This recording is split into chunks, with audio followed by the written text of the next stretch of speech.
Hello everyone and welcome to my channel Options Trader Today.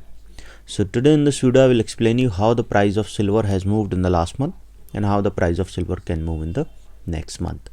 See, if you look at the chart of silver, what you have seen, silver is continuously trading upside since 4 months.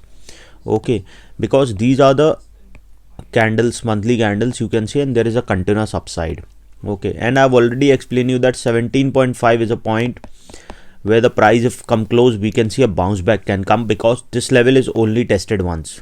Okay, and if we look at previous charts, what we have seen, this is the range where the price of silver has moved for quite some time, from 2014 to 2020.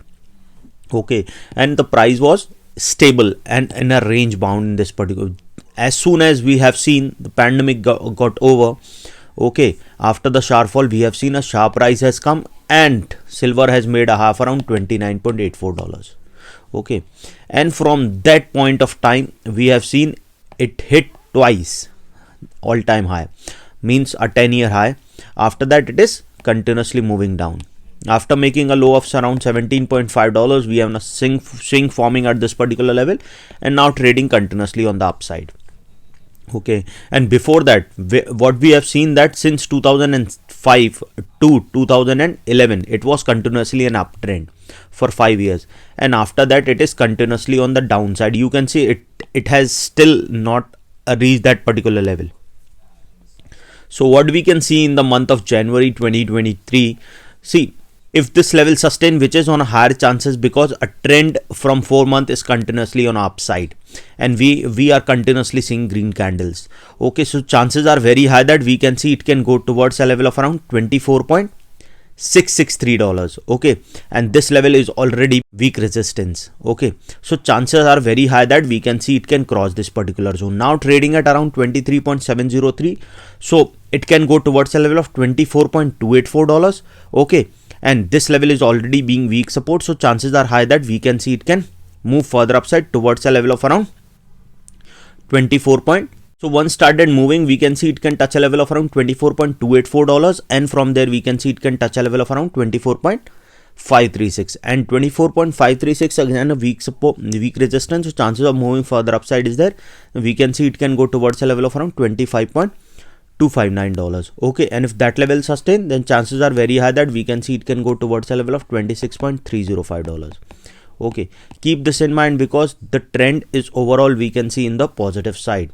Okay, so if it goes above a level of 24.410, then chances are very high that we can see it can move further upside, and a probability that it can go towards a level of 26.179, and from there we can see it can go and touch a level of around $27 also.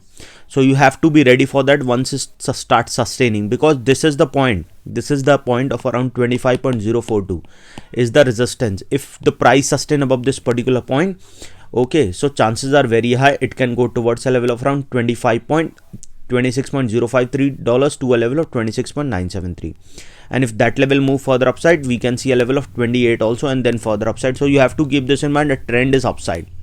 Okay, now what we can see, suppose if this resistance sustain and made a bounce back for this particular silver. Okay, so what we can see, suppose if the price didn't sustain, we can see it can come towards its next support of around $23.147. Okay, and if that level also didn't sustain, then we can see it can go towards a level of around 22.894. Okay, and once the price fall below that particular level, then we can see it can come towards a strong support of around $22.136. Keep this in mind. From there we can see a bounce back can come, but if this level didn't sustain, then again we can see it can fall further low towards a level of around $21.630 to a level of 21.251. Okay, and if the price fall below that particular level, then chances are very high that we can see it can go towards a level of around $19.861. Okay, and once this is also, we can see a bounce back can come, but if this level also didn't sustain, then we can see it can go towards a level of around $19.103, and from there we can see a level of $18.724. Once it fall below a level of $19.609 to a level of $18.977, and from there we can see it can go towards a level of around $17,840. And once the price fall below $18, I'll make another video explaining you where the price can move. Any doubt regarding this, you can mail me. I've given the mail IDs in the description. Okay, now you have to understand something. Most of the people lose money in trading. Okay, what they do is they try to continue recovering that amount they lose for particular trade. What I teach in my workshop, suppose you are trading with $10,000, try to trade with 10 to 15% of capital per trade. Okay, risk of 0.5 to 1%, that is $50 to $100 per trade. Suppose if you took trade for five trades you took, and your maximum risk per trade is $100, so your whole day loss maximum will be $500. Suppose if you lose all 5 trades, your maximum loss is $500. You can exit the trade once you reach this particular limit. Okay, so it will not be a burden for you to recover this amount the next day. Okay, what people do, they lose so much money in order to recover the amount. They suppose they do 2,000 3,000 loss, then they try to recover, and in the process of recovering, then they lose their full capital. This is what they do. Okay, so I teach how to overcome all these things. Okay, how to trade psychologically, when to trade, when to exit, okay, when to sit patiently and watch the market. These are all the things. Okay, so any doubt regarding this, you can mail me and we can work out on the timings also. Okay, so hope you like the video, and if you like the video, please give a thumbs up, and if you're new to my channel, please subscribe.